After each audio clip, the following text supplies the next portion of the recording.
One of the things that my mother, when she's been able, and I have observed with interest is what's happened to her mind as this process has continued. We're very lucky, she's very lucky. There is no dementia, so neither of us are having to endure the long goodbye that some have to deal with. She's not in any real pain. She is fading away. So looking at this has been interesting to both of us because it's something that we've both worked with one way or another. And that is how the mind has quietly come undone, and what the effects of that have been, and how to handle it. Initially in this process, I began to notice that she was saying things that didn't, as far as I was aware, hadn't happened, weren't real. And one's natural tendency is to say that it's not real. But what that caused was some real distress in her. She felt she was being called a liar, and so it didn't help things at all. So I had to kind of think a little bit about what was going on, and as I looked at it, it transpired that all the things that she was describing, initially at least, had taken place. They just weren't taking place now. They may have taken place where she was or somewhere else. They may not have happened for 20 years or many more, but they had still happened. And what was beginning to take place in her mind was that reality, memories, experiences, instead of being kind of categorized in a linear time scale, were suddenly all available for recall and for use now, whatever had happened. So to her they were real, and for me to say that something which had happened was unreal was as unhelpful as it is for any of us to say that something that is inevitably going to happen, like our death, won't, is unhelpful in itself. So I started to become a little more interested in what she was saying, and not just to agree with her as if she were an idiot, but to try and make sense of what was going on and what she was processing, which was indeed what seemed to be happening. She has been working through quite a lot of different things that had troubled her. That kind of finished a while ago, but then it became apparent that dreams could also be seen as real.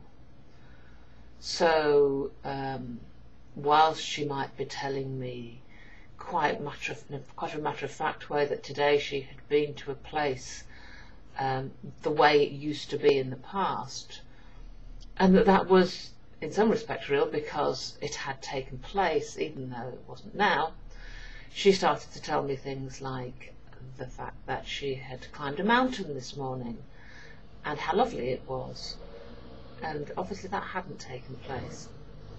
But it was also real to her. It was part of her dreamscape. And so whilst I'm not sure biologically what is taking place in there, and nobody is because they can't look now,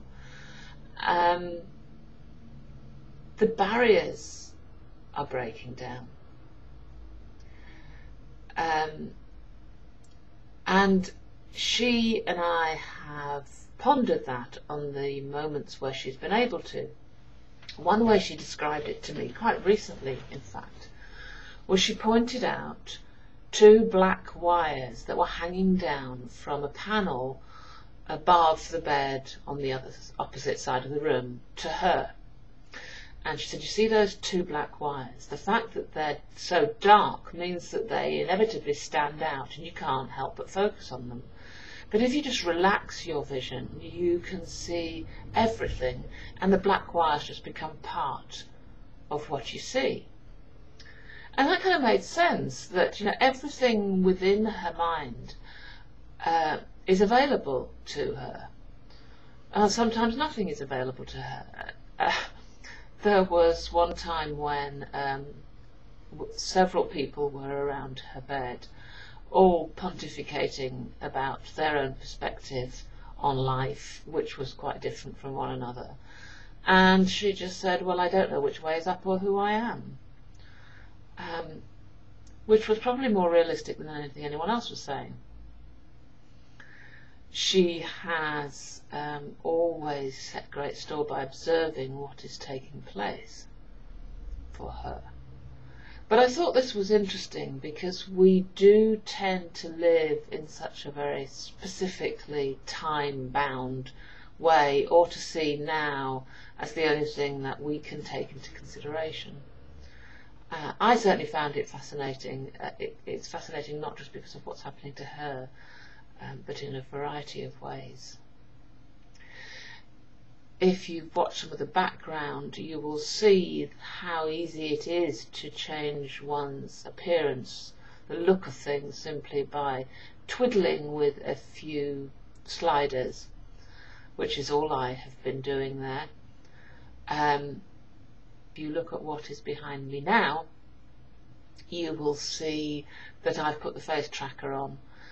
And I think that that is a good analogy for what we would normally do, in the sense that we track the physical reality, what's happening around us, and our relating to it in that kind of way.